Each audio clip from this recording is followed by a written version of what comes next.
అందరికీ నమస్తే. Welcome to our channel అభిరుచి వంటలు. ఎన్నో ఔషధ గుణాలున్న మునగాకును ఉపయోగించి మునగాకు తెలవపిండి కర్రీని చేసుకుందామండి.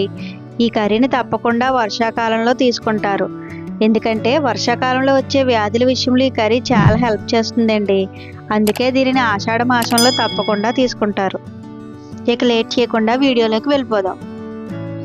స్టవ్ పై ఒక కడాయి పెట్టుకుని 2 టేబుల్ స్పూన్ల ఆయిల్ని వేసుకోవాలి. ఆయిల్ హీట్ అయిన తర్వాత 6-7 వెల్లుల్లి రెమ్మలను వేసుకుని వేయించుకోవాలి.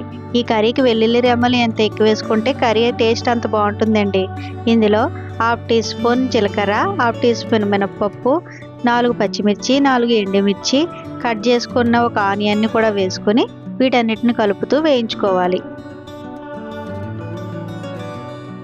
వీటన్నిటిని ఇలా కలుపుతూ ఉల్లిపాయ మెత్తబడేంత వరకు వేయించుకోవాలి.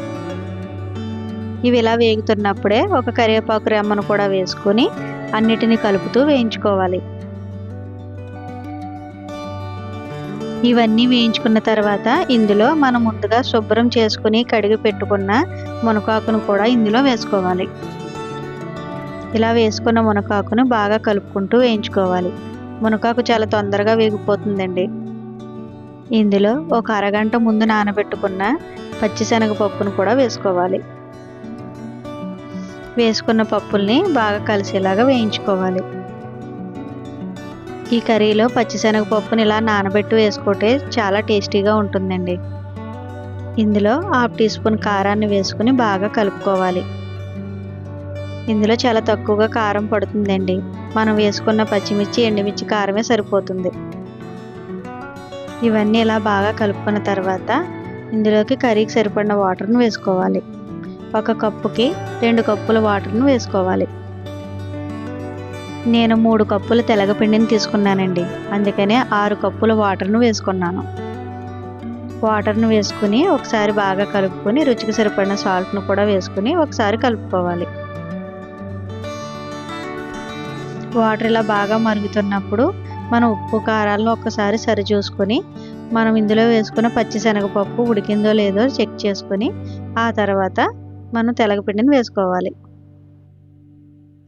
వాటర్లో తెలగపిండిని కొద్దిగా వేసుకుంటూ ఉండలు లేకుండా కలుపుకోవాలి.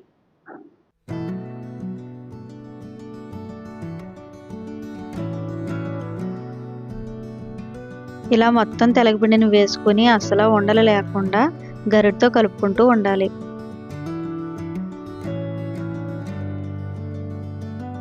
ఈ తెలగపిండి మనకు ఇలా కలుపుతుండగానే పొడిలాడుతూ వస్తూ ఉంటుందండి.